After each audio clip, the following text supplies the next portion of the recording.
This is FreshEd, a weekly podcast that makes complex ideas in educational research easily understood. I'm your host, Will Brehm. How do teachers learn to teach? My guests today, Teresa Tatto and Ian Menter, discuss the many ways to become a teacher in England and the USA, and the policy environment that is currently shaping practice. There are now 38 different ways in which you can become a teacher in England, so it's quite a myriad of routes compared with what it was in the last part of the 20th century. Learning to be a teacher, they argue, requires much more than simply having a lot of content knowledge. Just because you may know math really well does not mean that you would be a good teacher. Teaching is a skill that must be systematically learned and practiced. In order to become a teacher, you need years of study and years of practice and to learn how to really address the learning needs of diverse students. It's not a simple question of learning a bit of theory, a bit of subject knowledge, and developing a bit of skill. Together with Katharine Burn, Trevor Mutton, and Ian Thompson, Teresa and Ian have a new co-written book entitled Learning to Teach in England and the United States, The Evolution of Policy and Practice, which was published by Routledge earlier this year. Teresa Tatto is a professor in the Division of Educational Leadership and Innovation at Arizona State University and the Southwest Borderlands Professor of Comparative Education at the Mary Lou Fulton Teachers College. Ian Menter is Emeritus Professor of Teacher Education at the University of Oxford and a Fellow at the Academy of Social Sciences. Teresa Tatto and Ian Menter, welcome to FreshEd. Thank you, Will. I'm very happy to be here talking with you about our book. And so am I. I happen to be in Arizona with Maria Teresa at the moment, so we're close together, but talking to you quite a long way away. I want to jump into your new book. Congratulations, by the way. Thinking about the different pathways that one can become a teacher in England and the USA. So, what are the different ways that people become teachers in England? Well, in England, traditionally, during the second half of the 20th century, they would apply to a university or college and seek to enter either a one-year graduate program or a 3 or 4 year degree program and qualify as a teacher if they got through that program successfully. But over the last 20 or 30 years, we've seen many new pathways opening up, some of which don't involve universities in the way that the traditional programs did, and some of which are actually employment-based, so that beginning teachers are employed by a school rather than being registered with a university. And so, in fact, a colleague of ours calculated that there are now 38 different ways in which you can become a teacher in England. So it's quite a myriad of routes compared with what it was in the last part of the 20th century. And how does that compare to the USA? In the US, in contrast with England, close to 80% of those who want to become teachers enroll in traditional routes in colleges of education, in higher education institutions. In the mid-1990s, the so-called alternative routes began to emerge. And we now have about 20% of the teachers who become teachers enroll in those routes. For example, the most notable are Teach for America or the ABCTE program of the program of the American Board for the Certification of Teacher Excellence, and also the TNTP Teaching Fellows, for instance. They operate in several states in the US. There are other more local programs, but in general, to answer your question, most still enroll and become teachers through traditional routes. And so these alternative routes, like Teach for America, this is where one would receive a teaching certification outside of teacher colleges?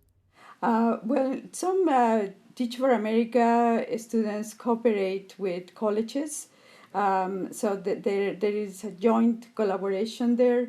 However, there are other possibilities in which there is a short period of preparation in comparison to the traditional routes, and people can become certified to become a teacher. In England, the situation is quite similar in that in most routes, although there are a great number of them, most routes have some involvement of a university or a higher education institution. There are very few teachers still who actually qualify without any engagement with higher education, but the contribution, the kind of proportional contribution of higher education has been reduced on a number of these new routes. And Ian, is there something like Teach for America in England? Yes, indeed. We have our very own Teach First program, which started in 2002 and has expanded steadily since then. It was originally modelled on Teach for America, but is quite different in many particular respects. It's taking now somewhere between 1,000 and 2,000 entrants every year. It's moved into the primary school sector as well as the secondary school sector, but it retains its original aim of placing bright young trainee teachers in schools which are facing major challenges and seeking not only to produce great teachers but to have an impact on those schools and improve the quality of education there. So it's always been an ambitious program, and there have been some very successful teachers who have emerged from it, but it has quite seriously challenged the role of the university in preparing people for teaching. Overall, how are teachers, are people who are joining the teaching force, is that number increasing or decreasing in the USA and in England? Well, in the US is decreasing. I will quote something from a survey, a national survey of college freshmen. In 2016, the number of students who say they will major in education has reached its lowest point in 45 years. Just 4.2% intend to major in education, which is a typical first step to becoming a teacher, compared to 11% in the year 2000, 10% in 1990, and 11% in 1971. So this is a decrease, in part due to conditions in schools after a number of reforms that have made testing mandatory and have introduced accountability models in schools. Teachers seem to be very stressed about this situation and change actually the working conditions that they have in the schools. And in England, we are currently facing a decline in the number of people applying for teaching. Indeed, the government is continuing to spend quite a lot of money on promoting teaching as a profession with national advertising campaigns. I mean, the common view held by many teachers and by the teacher unions is that potential applicants have increasingly been put off the idea of teaching because of the policy changes that have impacted on the profession, including some of the same things that Teresa was just talking about. I mean, the amount of bureaucracy now in teaching, the amount of testing, the amount of inspection, all these things are creating a workload which is not only very large but is also fairly stressful. And so unfortunately we are seeing a number of people not applying who might otherwise. But then of course I expect you're going to ask us, Will, about the retention as well, because that's become a big issue as well, keeping people in the profession once they have joined it. So what are the retention numbers in the profession? Well, in England, we have had some fairly horrendous figures recently about the number of people who are no longer in the profession after 5 years after qualifying. It's approaching 50% of those who enter a teacher education course will not be in teaching 5 years after completing their teacher education program, which of course is a hugely expensive undertaking.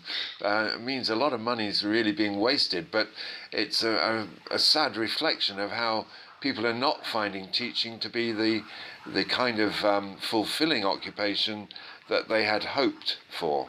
Yeah, the situation is similar in the U.S. About 50% of the people who graduate from programs stay in the teaching profession after 5 years of teaching, and this is worse in the areas that we call STEM, where people have opportunities to go and get better and higher paid positions with the kind of knowledge that they have. If they are good in math, in science, they are likely to be able to get into better careers, and they are better remunerated. Is this simply a function of the policy reforms that have happened, that focusing on accountability and teaching to the test? Well, in the case of England, I don't think it's the only factor. I mean, there's pay as well, and teachers' pay has not kept pace with inflation, for example, and so there's been some disenchantment around pay levels. But more generally, I think we have to look at the wider economic situation, and Teresa just mentioned people who have degrees, for example, in science or mathematics, being able to find more lucrative and probably less stressful occupations outside of teaching. This is similar in England. People are able to make choices, and if there are opportunities that will reduce the stress or pay better, then I'm afraid people may go for it. This all sounds very negative, I realise that, but we must balance it partially by saying, in spite of these factors, there are people in the profession who are actually enjoying their work and are doing a very good job.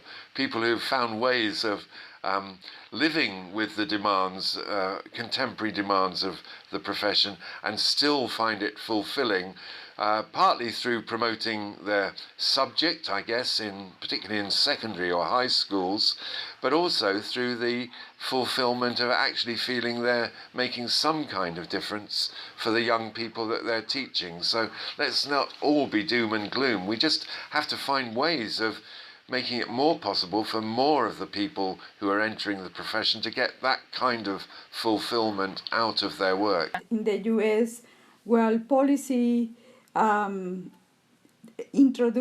the effect of introducing increased assessments, testing of pupils, and heavy demands in teachers' work. It also had the unfortunate effect of changing public opinion about the worth and value of teachers, to the point in which that public opinion does also have an influence on how teachers themselves perceive their work to be. However, I agree with Ian in terms of the large number of teachers who are in schools doing a good job and enjoying teaching. But when you talk to teachers, and the teachers in our book, there are several trends that you can see, and some of those trends are the workload and the compliance with the standards, and having to prepare pupils for the test, which seems to rest some of the enjoyment of teaching, the discovery, creativity, and so on, that teachers enjoy doing with their students. Our book is based on work in England and in the USA, but if you do look at some other countries, it's clear that it doesn't have to be like this. And the example that most people refer to is Finland, where there can be up to 10 people applying for one place on a teacher education program. And that seems to relate very much to the point that Teresa's just made about the public standing of the teaching profession. Teaching is a very highly regarded profession in Finland. It's a profession that can only be entered through a master's level entry program, which will involve sustained study in university as well as sustained experience in a school setting. So, there are some significant international differences and comparisons to be made. And England and USA probably have more similarities in this respect than they have differences. And we have to look elsewhere to see some other examples of how things could be different. Yeah, as an example, and just to say a little bit more, this policy of No Child Left Behind did change the idea about what a qualified teacher means. And basically by changing that idea, which, the policy defined a qualified teacher as somebody who knows the subject very well, and the assumption is that they can go into schools and teach. People who enter the profession under that model do not need to have a long years of experience in the school. For example, the internship that teachers get in universities, or they don't need to have a large, introduction to psychology, to pedagogical techniques, and to what is called the pedagogical content knowledge. So by saying that, knowledgeable people can become teachers, those again the value the teachers who have become teachers through the traditional routes, and also the teachers who are already in the profession whose knowledge is not seen as important or as valuable as it could be. It's kind of deprofessionalizing, the notion of a teacher, which is what Ian was saying. The notion that in order to become a teacher, you need years of study and years of practice and to learn how to really address the learning needs of diverse students. Right. I mean, it's interesting to think that so long as you, say, are good at math, then you are assumed that you will be a good teacher, as if teaching isn't this skill that takes years of practice and experience and learning. And it's quite amazing to think about what is a qualified teacher and how it's been so sort of skewed and narrowed to just this content knowledge. I mean, if we could perhaps refer to the research in our book at this point, what that particularly, I think, demonstrates, the research we did there, is actually just building on the point you just made, how complex the process of learning to be a teacher is. It's not a simple question of learning a bit of theory, a bit of subject knowledge, and developing a bit of skill. It's about all of those things, but in interaction with each other. And what we found in looking at beginning teachers learning to teach, both in England and in the USA, is that the relationships that the young or early career teacher, the beginning teacher, experiences in the school setting and in the university setting are just as important as the factual knowledge or the skill development that they may experience. So I think a key message of our book is that teacher education needs to be very, very carefully planned cooperatively between all of those who have responsibility. So that is the staff in the university, the faculty there, but it's also the teachers in schools, and it's also about helping the beginning teacher to understand the challenges that they're going to be facing while they're going through the process. So if all of that's achieved, and we did have examples of very successful practice in our research, if all of that's achieved, we can actually enable beginning teachers to learn effectively and, in fact, to get fulfillment out of their future teaching. In the US, for example, the population here is changing dramatically. We have a population of children who come from different backgrounds, who need special attention sometimes, and having teachers prepare in a very brief manner, doesn't really equip those teachers with the kinds of knowledge and skills that they need to address the needs of the kids who are underserved, who need teachers the most. So that's a very specialized type of work, which is recognized in other countries such as Finland, and receives not much recognition under the current trends in US and in England.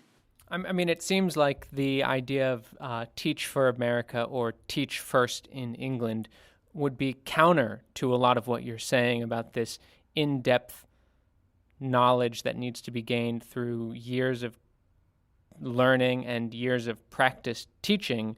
So, I mean, it almost seems like Teach for America and Teach First are sort of the polar opposite of what you're talking about.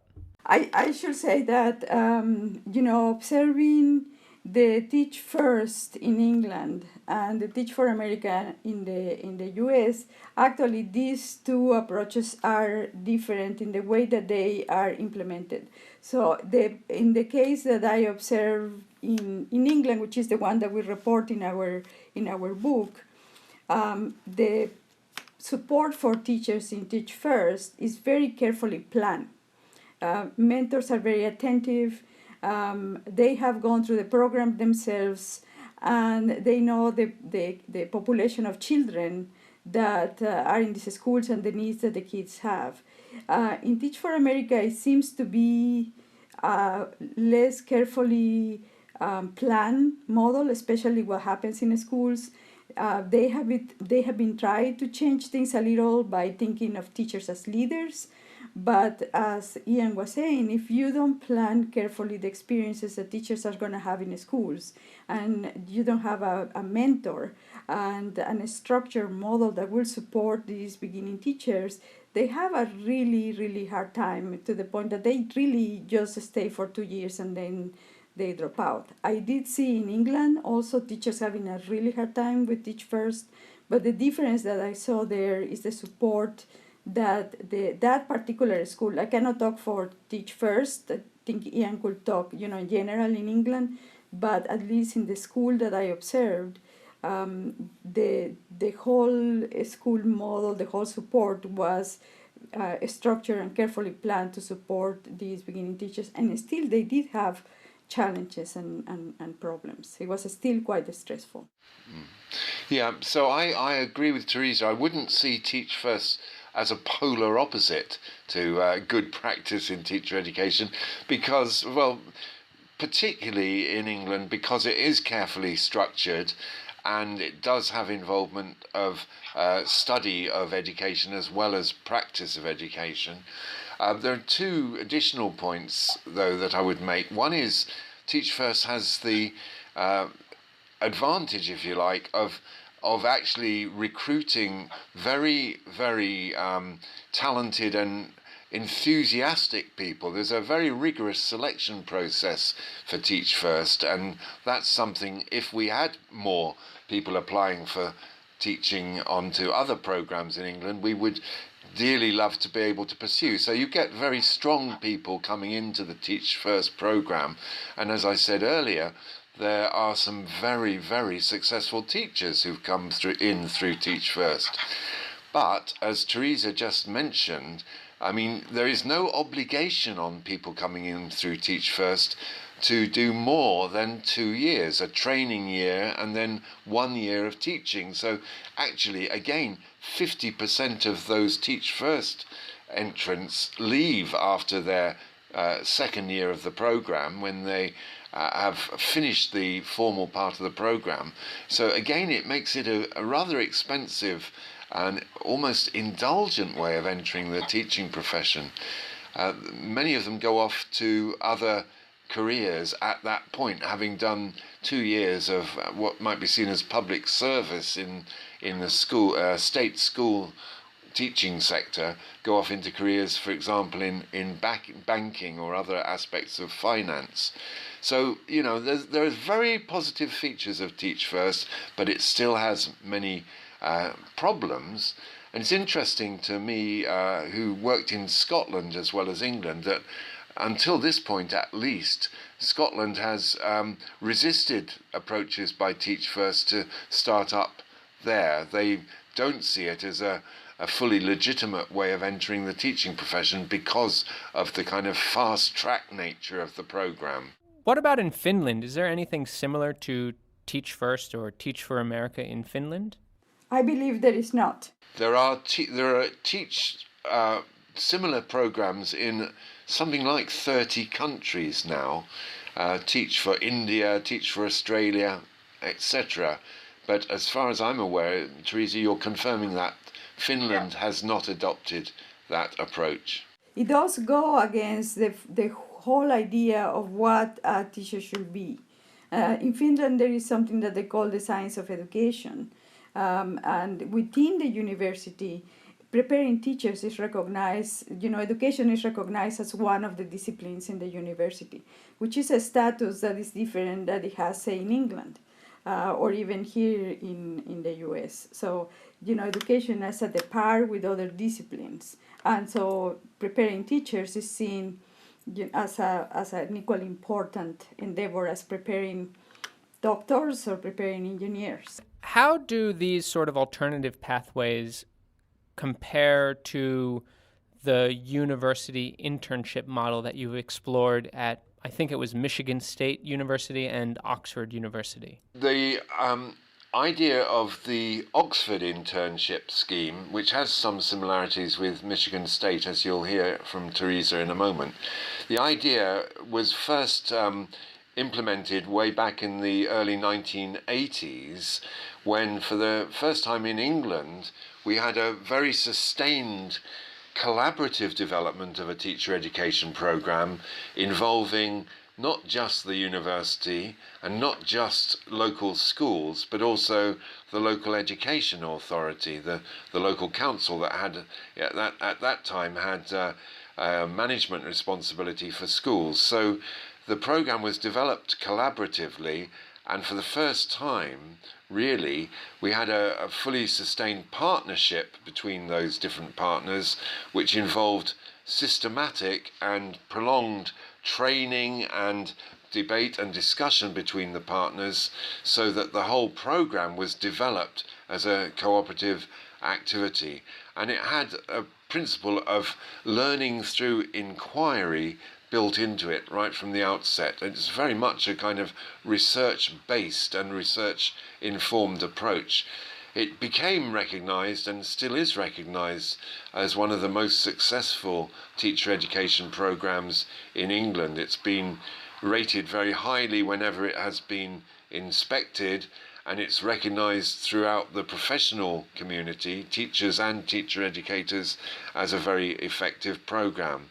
It has to be said it's a relatively small programme, taking fewer than 200 new people each year, and only working at the moment with intending secondary school teachers.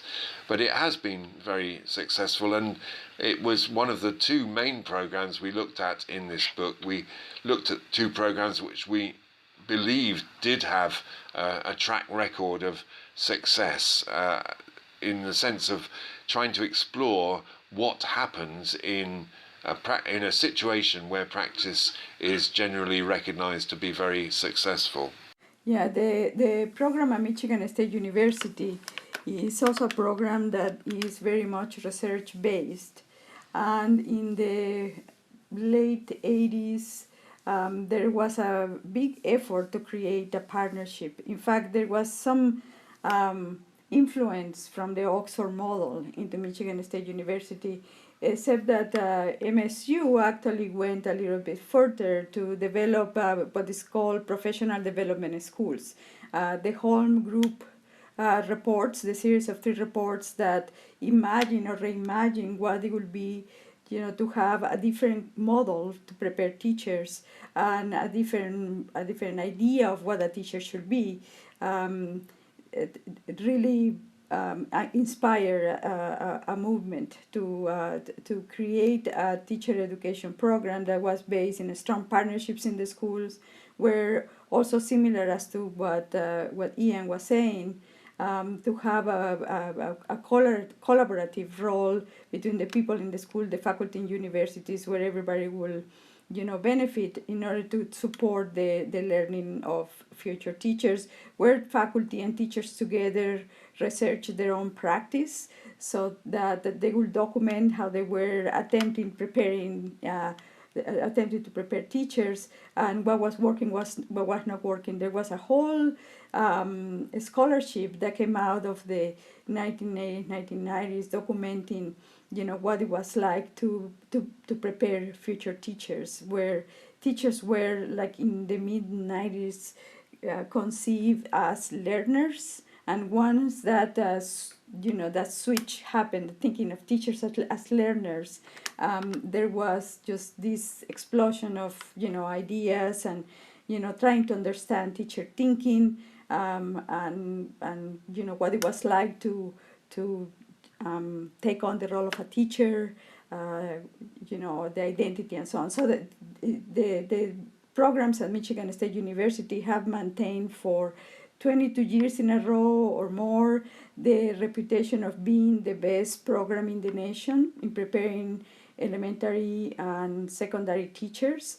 And the U.S. News and World Report just came out, stating again that we're, at the top of the list as well this year. So it's a very strong model, in terms of partnership.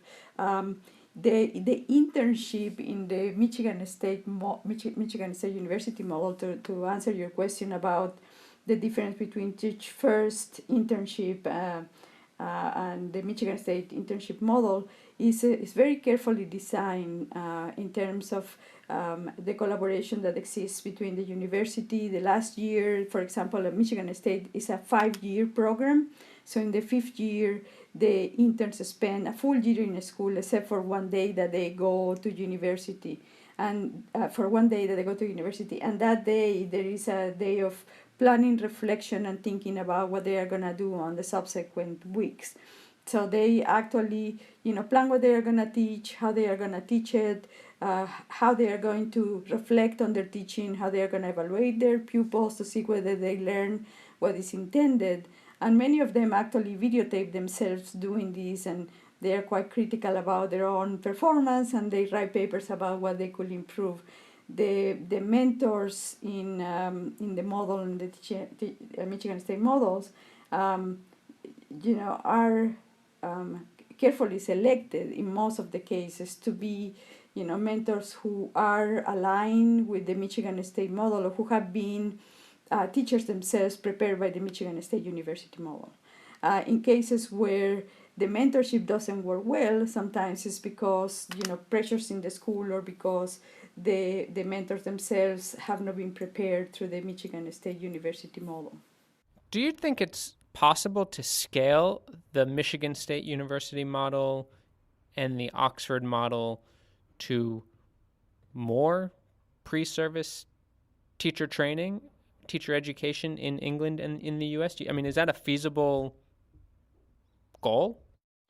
I think it could. In a sense, these two programs have had a significant influence in both countries. Certainly in England, the Oxford internship scheme was one of those that inspired, if you like, the move towards systematic partnership between schools and universities that did sweep across teacher education in the 1990s in England.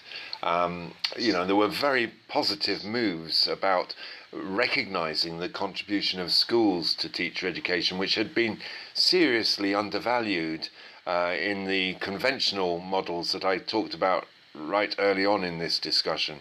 So I do think there's been a lot of learning, and of course we have looked from Oxford to learn from other colleagues, both in England and internationally over the years as well. Things have not stood still. On the question of scaling up, I don't see any reason why the principles of a scheme like the Oxford one shouldn't be more widely adopted. They're not particularly expensive. They're not, we run on the same resource as programs elsewhere in the country. What I would say, however, is it does take time to really develop the knowledge and expertise within the professional community, in the university and the schools, to see the benefits of such an integrated scheme. So one shouldn't expect sort of immediate overnight success. On the other hand, if you see something that seems to work very consistently and very well, why not learn from it? And rather than throwing out babies with bathwaters, it's rather an English colloquialism that, but rather than to sort of overturn practice that is good in a number of places, why not learn from what is best and build on that? And just one final comment. I mean, we've suffered recently in England from this very short-sighted notion of teaching as simply being about enthusiasm for a subject and being able to convey it, and the idea of learning as an apprenticeship, as simply as an apprenticeship. Well, you know, there is an element of apprenticeship in becoming a teacher. There's no doubt that one learns from experienced teachers, but it's very clear to us, and the research in the book shows this very clearly, that is not enough. There is a very complex and challenging program of learning that has to be carefully structured and planned to be fully effective, and that takes time, care and consideration. And I think we could learn a great deal from these kinds of schemes. The same, no doubt, Teresa, with your scheme in Michigan. Yes, well, the model, the Michigan State University model, actually I have written about this with my colleague Janet Stewart about the model for the teacher education for the 21st century.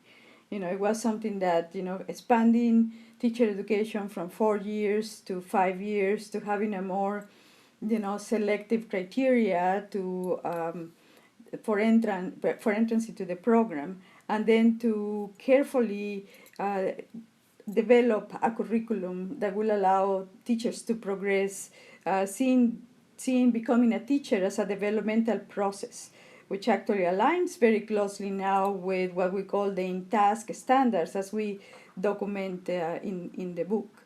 So the model has been an inspiration to many programs in the nation, and it has already, you know, it's something that several programs have tried to develop in their own you know, institutions, including the development of professional schools that exist still in several parts of the country. The idea of having faculty research their own practice, you see this in several, you know, presentations in several places, different faculty reflecting on what it takes to, you know, to prepare teachers. But I will say that the model of partnership and the kind of partnership that both Oxford University and Michigan State University aspire to is very challenging in the current era of standards and accountability, because as Ian said, it takes time, it takes a lot of effort, it takes effort from teacher educators to concentrate on what the important task of preparing teachers is. But now accountability demands require teacher educators to do other things in addition to teach future teachers. You know, it becomes a more bureaucratic procedure. Collect data about how your program is doing, and it's not that programs have you know, ever avoided accountability. Programs have been very good at keeping track of, you know, their successes and their failures, but increasing layers of requirements, increasing accountability procedures does take away from the work of teacher educators. In addition, sometimes in universities, the work the teacher education faculty does is not as valued, and, you know, especially if that is, you know, connected with the schools. So spending a lot of time in schools is something that, you know, takes time away from doing research, from publishing, and for those, you know, traditionally valued standards that university has. So things have to change in universities in order for these models to flourish in the way in which they were planned. At the moment in which faculty care more about publications and about doing research than spending time in schools with teachers and with mentors and just observing and nurturing these beginning teachers, at that moment this idea of the partnership begins to fail. So there are a number of things that need to be in place for this type of models to be scalable. Well, Maria Teresa Tatto and Ian Menter, thank you so much for joining FreshEd. It's a pleasure to talk. Thank you, Will. It's been good talking to you and very interesting to have this discussion. Many thanks. Thank you, Will. I was so much looking forward to this interview, and I'm just very happy that we had this exchange. It's a wonderful work that you do. Maria Teresa Tatto is a professor at Arizona State University, and Ian Menter is an emeritus professor at the University of Oxford. Their new co-written book is entitled Learning to Teach in England and the United States. Please note that opinions expressed on FreshEd are solely those of the host or the guest interviewed. If you've liked what you've heard today, please rate us on iTunes. It really does help. FreshEd is made possible through listener donations. Please consider becoming a member of FreshEd by visiting freshedpodcast.com/support. FreshEd's producers are Sherry Yang, Yuval Devere, Hong Zong, and Lushik Waba. Aggie Hu is FreshEd's social media coordinator, and original music for FreshEd was created by Digital Primate. Thanks for listening. I'm Will Brehm, and I'll be back next week.